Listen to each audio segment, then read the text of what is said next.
On va partir à Balepedo pour regarder le lycée technique du 2 février. Le lycée technique du 2 février.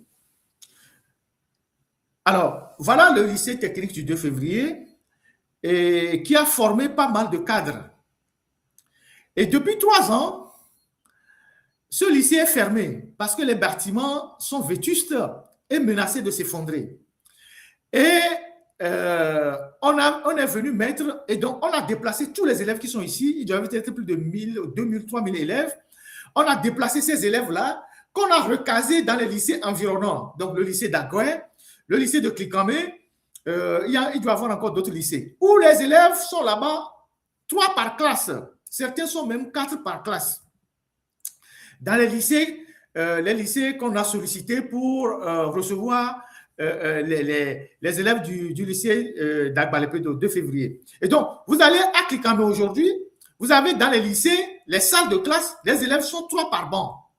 Il y a certains qui vont au cours le matin et d'autres qui vont au cours l'après-midi parce qu'ils ne peuvent pas faire les cours toute la journée. Et donc, vous avez le lycée de Klikamé, le lycée d'Avedi, le lycée d'Agoué, qui reçoit tous ces élèves-là qu'on a dirigés vers ces lycées. Et depuis 3 ans, le gouvernement togolais, l'État togolais est incapable de commencer la construction d'un nouveau lycée. Ils sont partis mettre une plaque là-bas, si la technique peut zoomer la plaque. Ils sont partis mettre une plaque là-bas, soi-disant qu'ils vont lancer les travaux, que les travaux vont durer 10 mois. Le financement, c'est sur le budget de l'État.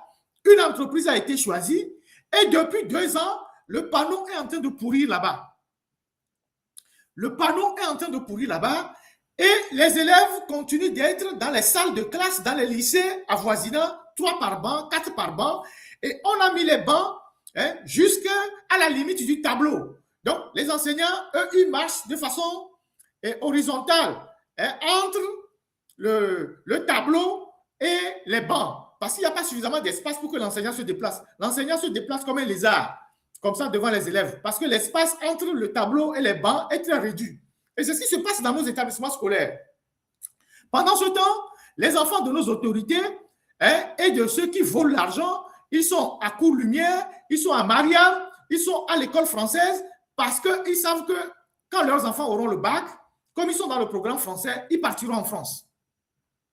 Pendant ce temps, tous ceux qui pillent le pays, leurs enfants sont à Cours-Lumière, ils sont à Mariam, ils sont à Arc-en-Ciel, ils sont à lycée français parce qu'ils savent que quand leurs enfants auront le bac, automatiquement, ils partiront en France parce que c'est un programme français.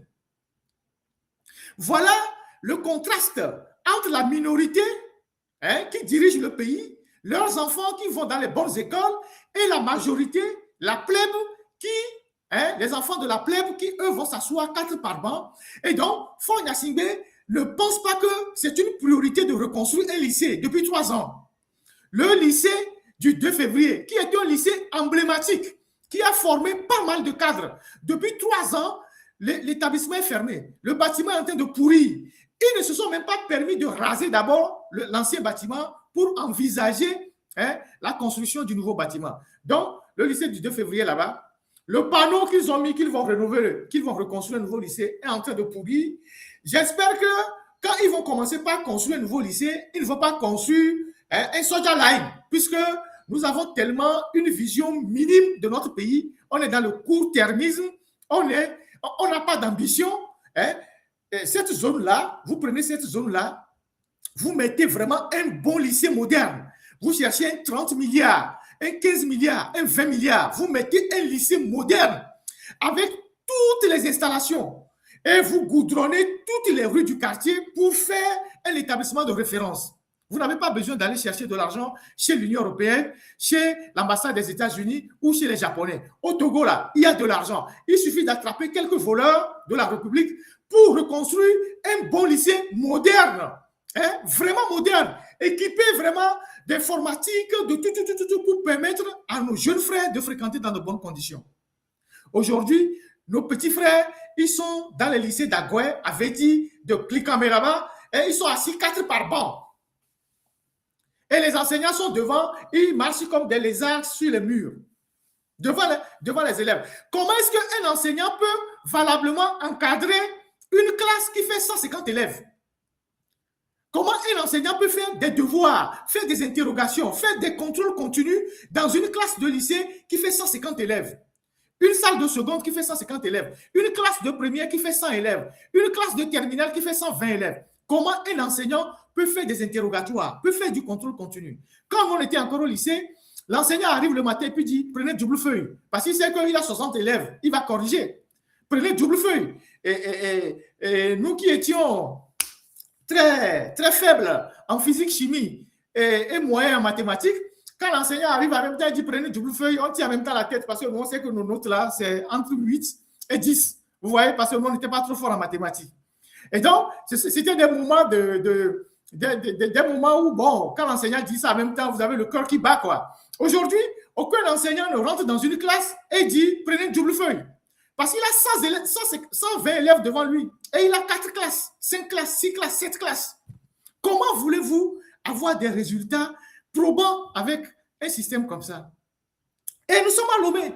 Depuis 3 ans, on est incapable de construire un nouveau lycée. Ne serait-ce que lancer le chantier. Lancer le chantier. Vous avez besoin de combien pour construire un lycée? Un lycée moderne, pour le bien même de la jeunesse togolaise. Et donc, le lycée d'Agbalépédo du 2 février est en train de pourrir là-bas.